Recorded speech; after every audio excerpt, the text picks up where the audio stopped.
মটরশুঁটি বা কড়াইশুঁটি সারা বছর ধরে আমাদের খেতে খুবই ভালো লাগে। তবে মুশকিলটা হয় কি, শীতকাল ছাড়া অন্যান্য সময় এই রকম ফ্রেশ মটরশুঁটিটা পাওয়া যায় না, তাই খেতেও খুব একটা ভালো লাগবে না। তাই এই রকম টাটকা মটরশুঁটিগুলোকে কিভাবে সংরক্ষণ করবেন কোনো রকম কালার কিংবা কেমিক্যাল ছাড়া, তার পদ্ধতি আজকে আপনাদের সঙ্গে শেয়ার করব। আপনারা ভিডিওটি পুরোটা দেখতে থাকুন। নমস্কার বন্ধুরা, আমি সাথী কিচেনে আপনাদের সবাইকে স্বাগত। প্রথমেই দেখুন এখানে নিয়ে নিয়েছি মটরশুঁটি। বেশ খানিকটা ফ্রেশ মটরশুঁটি আছে, আর মটরশুঁটির থেকে দেখুন এইভাবে মটরগুলো আলাদা করে নিয়েছি। মটরশুঁটিগুলো দেখেই বুঝতে পারছেন যে একেবারে ফ্রেশ আছে। মটরশুঁটি ছাড়ানোর পর ধুতেও পারেন, আবার নাও ধুতে পারেন। এখানে দেখুন ধুয়ে নিয়েছি। ধুয়ে নেওয়ার পরে কী পদ্ধতিটা দেখিয়ে দিচ্ছি, আপনারা এটা দেখতে থাকুন। প্রথমেই দেখুন একটি প্যানের মধ্যে বেশ খানিকটা জল নিয়ে নিচ্ছি। জলের মধ্যে প্রথমেই দিচ্ছি 1 চামচ চিনি। একটি চা চামচের মাপ করে 1 চামচ চিনি দিয়ে দিলাম, আর সেই চামচের অর্ধেক অর্থাৎ হাফ চামচ দিয়ে দিচ্ছি নুন।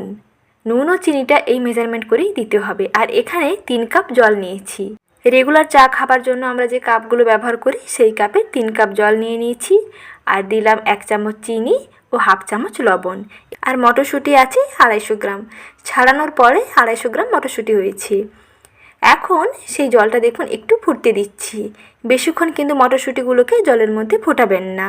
নুন ও চিনি মিশ্রিত জলে কিছুক্ষণ পর্যন্ত ফুটিয়ে নিচ্ছি, প্রায় 2 মিনিট। 2 মিনিটের বেশি একেবারেই ফোটাতে যাবেন না। মটরশুঁটিগুলো জলে দেওয়ার পরেই দেখবেন জলের মধ্যে ডুবে থাকবে।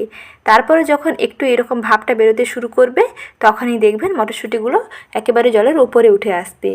প্রায় 2 মিনিট সময় পর্যন্ত ফুটিয়ে নিচ্ছি। 2 মিনিটের মধ্যে গ্যাসটি অফ করে দিচ্ছি। আর এখানে চিনিটা দেওয়ার কারণ হচ্ছে এর কালারটা খুবই সুন্দর থাকবে। কালারটা যাতে একেবারে পারফেক্ট থাকে তার জন্য চিনিটা অ্যাড করলাম। তো এই কালারটা একেবারে সবুজ রাখার জন্য এই রকম চিনিটা অ্যাড করে দেবেন। চিনিটা দিয়ে দিলে দেখবেন কালারটা একেবারে পারফেক্ট থাকবে। 2 মিনিট হয়ে গেছে, এখন গ্যাসের আঁচটা বন্ধ করে দিয়েছি। এখনও খুবই গরম আছে, একটি সাইডে রেখে দিচ্ছি। এরপরে প্রসেসে চলে যাচ্ছি। প্রথমেই একটি বড় বাটি নিয়ে নিয়েছি, আর বাটির মধ্যে বেশ খানিকটা বরফের কিউবগুলো দিয়ে দিচ্ছি।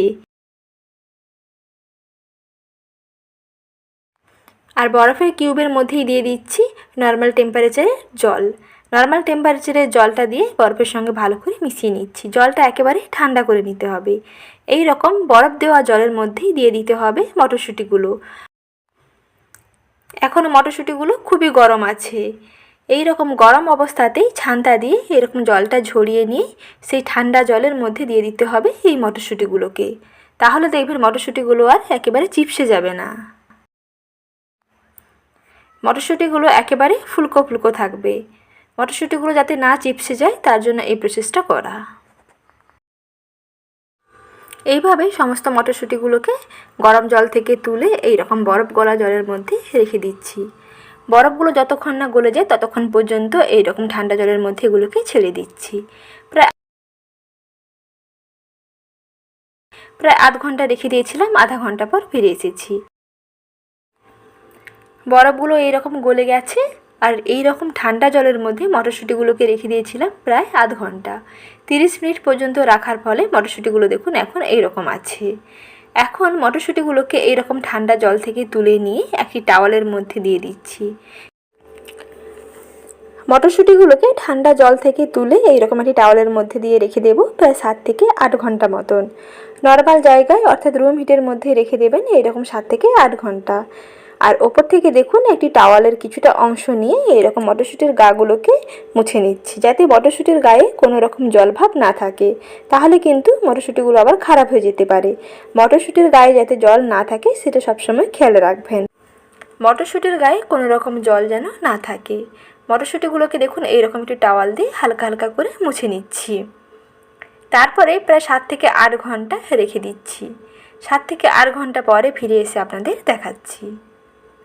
দেখুন মটরশুঁটিগুলো দেখেই বুঝতে পারছেন যে একেবারে পারফেক্ট হয়েছে।